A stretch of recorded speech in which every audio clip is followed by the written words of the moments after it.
What's going on?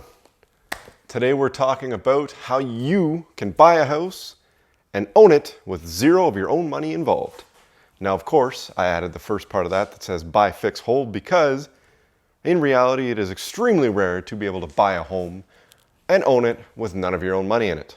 Unless you inherit that home from somebody else, and that's a whole different story. That's not actually buying it. So today we're talking about buy, fix, and hold, or buy, flip, and hold, whatever you want to call it. But you are going to need some money up front, just so you know.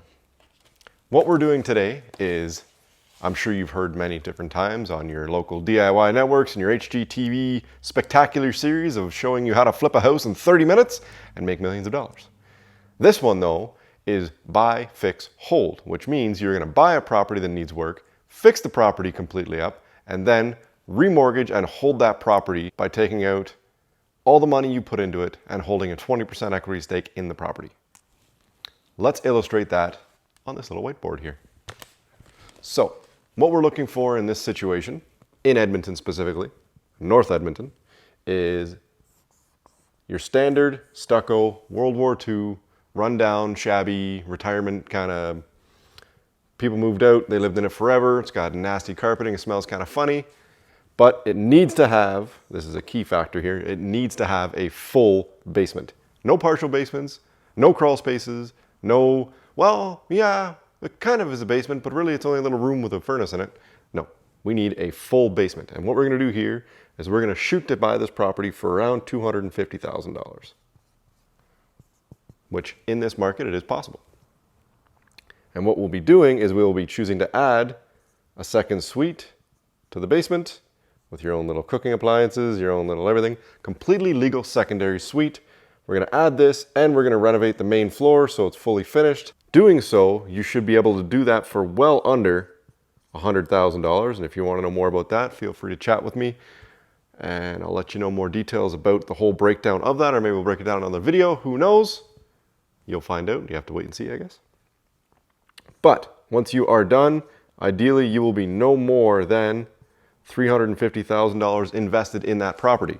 What you do at this point, once the renovations are completely finished, you're all said and done, all permits are done, everything's finished, you will then go back to your local banker and remortgage that property at the new purchase, at the new value, which something like this in the current market is selling anywhere from $420,000 up to $470,000 on the market.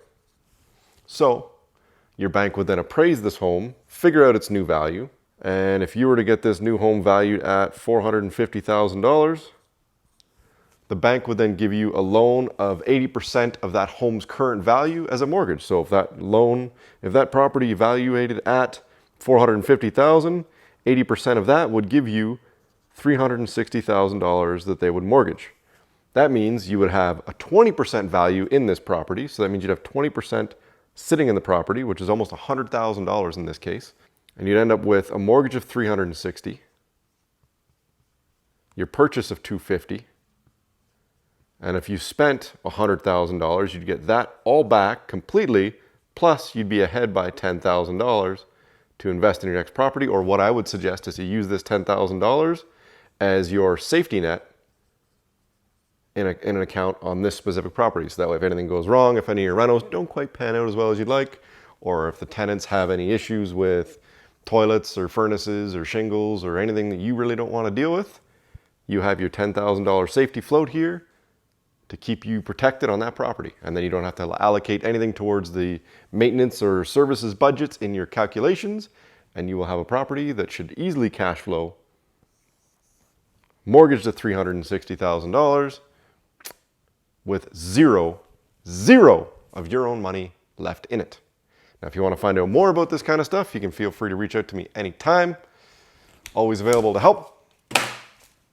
If not, if you liked anything about this video, feel free to hit that like button, smash the subscribe button, and we will see you on the next one.